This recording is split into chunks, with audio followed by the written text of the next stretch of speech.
Hey everybody, welcome to the Galaxy CDs Rocks and Flips YouTube channel. If this is your first time here, I am Ryan and we are down in the Bat Cave. This is my basement. I am a full-time reseller working out of my home here in the greater Cincinnati area. Go Bearcats. And in these videos we talk about interesting things that I've found, sales that I've made, and cover kind of relevant reselling topics that I think you might find interesting, or at least find my take on interesting. So today we're just going to talk about some fun, cool kind of bonus stuff that I've come across as I've gone through purchases. And I'll make some recommendations on some things that you should be doing and looking for as you go through your purchases.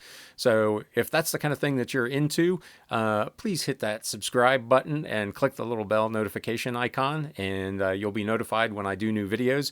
I'm doing a couple of these a week right now. I'm trying to maintain some kind of balance between what pays the bills, which is reselling, and something else that I really like doing, which is these videos. So I appreciate you stopping by.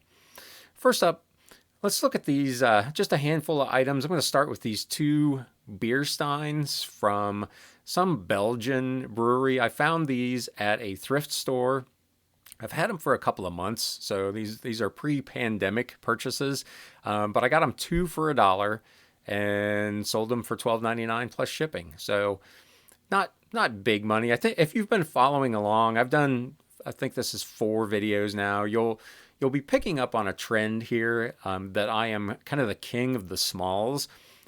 There's some other resellers out there that, they post videos about, 12 things they sold for $3,000 and that kind of stuff. And that's fantastic. And, hopefully one day I hit a big score like that and I'm able to make that kind of flip.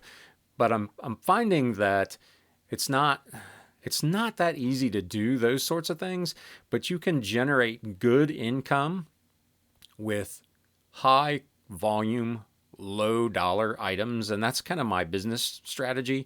I will be doing a video down the road, kind of on business philosophies and different plans, different ways that you can make money in the flip game. But if you're following along at home, my plan so far has been capitalize on the smalls, take advantage of large quantity, cheap purchases for modest flips, and just churn through a bunch of them. So this is a classic example of that. Two pretty cool Beersteins. I almost kept them for myself at 50 cents a pop. They were kind of cool, but threw them on there and turned it into a pretty nice flip. So we'll take that. Next up, this issue from Analog, Science Fiction, Science Fact. This was another, I think I talked about in one of the previous videos. I did a big bulk buy of these science fiction magazines, and I own these for 44 cents a piece. This one went for $29.99, free shipping. It had a part of a serial in it from Frank Herbert. It was part of a Dune series, if you're familiar with him, if you're a science fiction nerd at all. That's one of the classic science fiction stories. And it was serialized in Analog.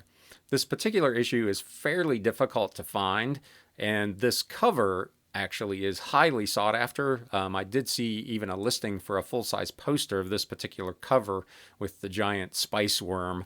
So if this had been in better condition, this probably would have brought 40 or 50 bucks, but there was a small tear in the cover and it was a little worn, but it was another one of those items that I put up for $29.99 or best offer.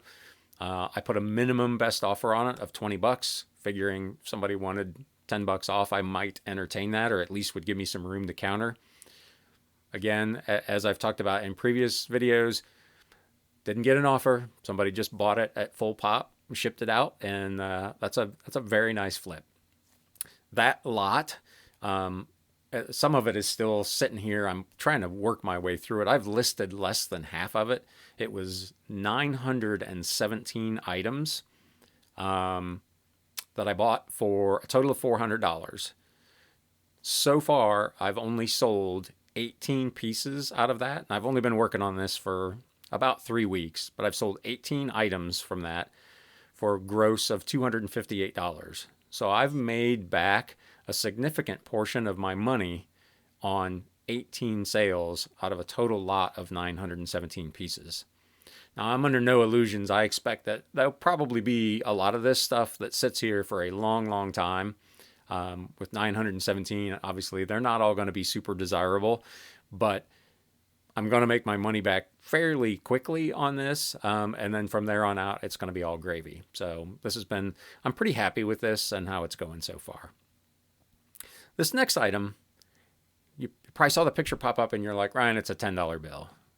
It is indeed. It's a 1963 Series A Cleveland Federal Reserve note. Some of this old money, paper money, can be, as you can see here, worth more than face value.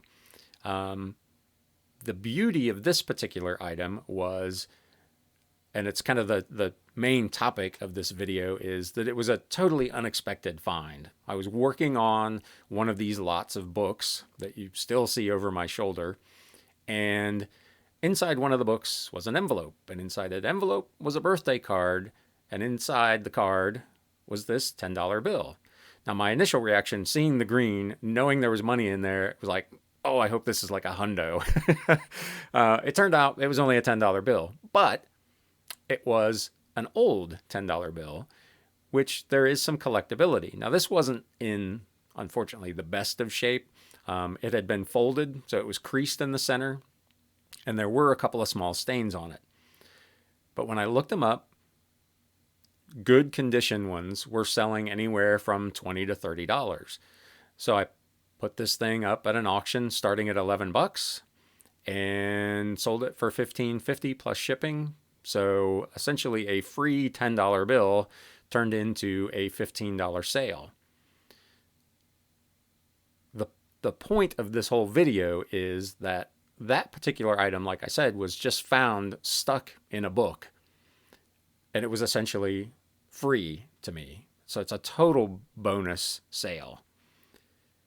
I made $15.50 before fees plus the shipping. It was probably really close to a $15 sale total profit. The total lot of books only cost me $55. So I've covered almost a third of the cost of that purchase with this one random item that was stuck in a book. I've found this on numerous occasions in different lots of stuff where there will be things stuck in there. And if you take the time to like fan through the books, you'll find all kinds of stuff. I've got a couple I'm going to show you here. I don't have a picture of these yet because I haven't listed it, but I've come across, I've got a stack of old like antique bookmarks, some cloth, some metal, some really cool bookmarks that I will probably put together in a lot and sell for 10, 15, 20 bucks.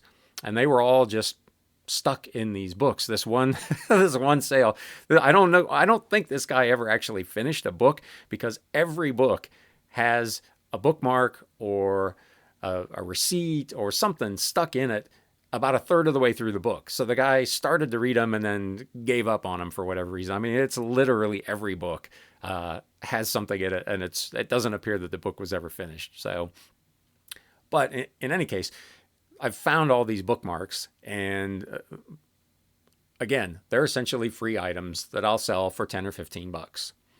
I've found this old Vietnam era military press release. It's an original Department of Defense document that was stuck in a book about the Vietnam War. Sold it for $8.99 plus shipping. So this is, again, a random item. You fan through the book and this thing falls out. I got a book that's worth 10 bucks and I got this free thing that I didn't even know was in there that was essentially worth $9. And again, this isn't big money, but it's free money. It's not money that you expected to get. It wasn't part of what you bargained on when you bought that lot. So it's all good. It's just pure profit at that point. Here's another one. Was working on a lot of books on World War II generals.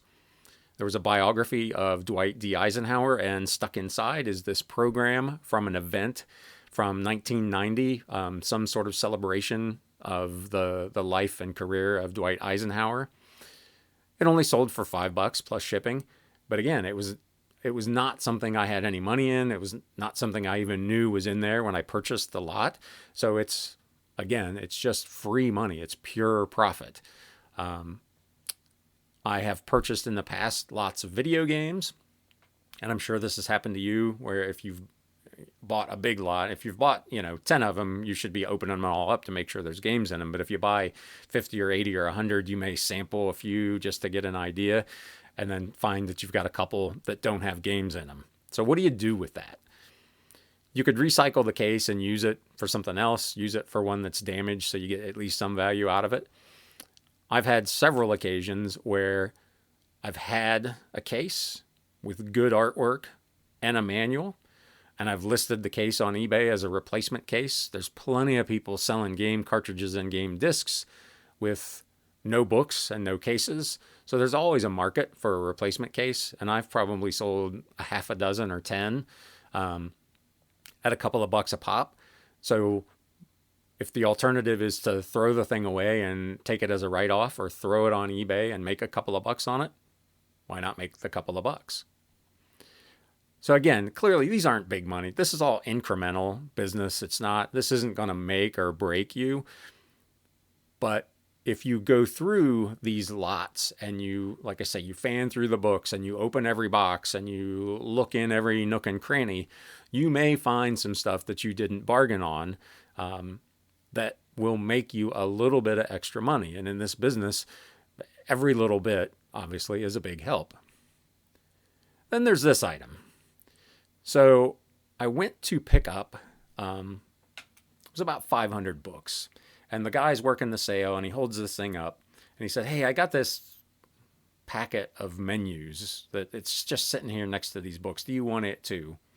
Well, of course the answer is yes. You never turn down free stuff. You don't have any idea what it is or what it might be worth. So yeah, throw it in the box. Well, it turns out that this particular item was a packet of souvenir menus from the final sailing of the Queen Elizabeth II ocean liner. And there weren't really any of these on eBay to judge what it might be worth, but it looked like kind of a cool item. And there's a huge market for all the ocean liner stuff, Cunard lines, the Queen Elizabeth, anything Titanic, the Queen Mary, all of that sort of stuff. So I threw this up at an auction starting at $9.99 plus shipping, and it brought over $50. And this was just a throw in.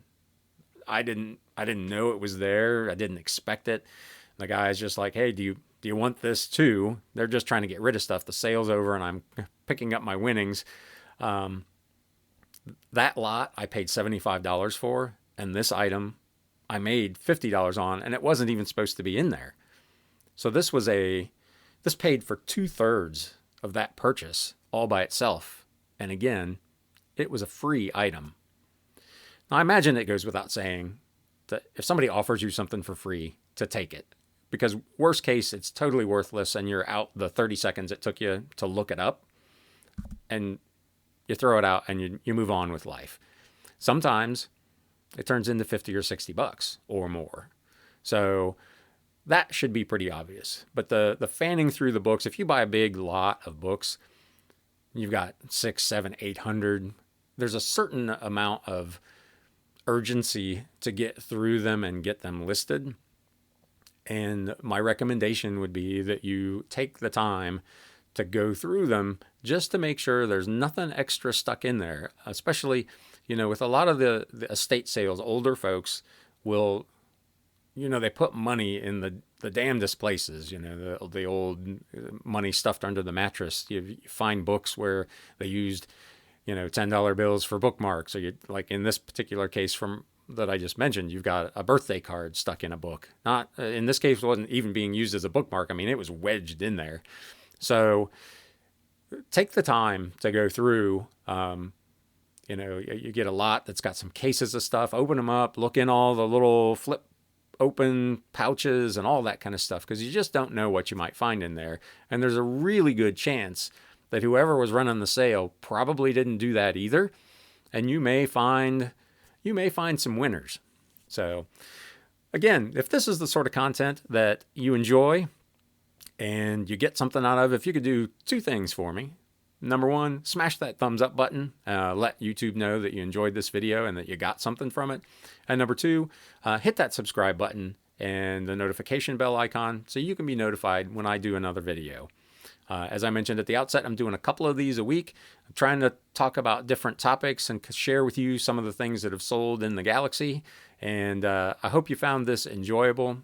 I really appreciate you stopping by and spending some time with me. And with that, it's time to sell. Thanks, guys.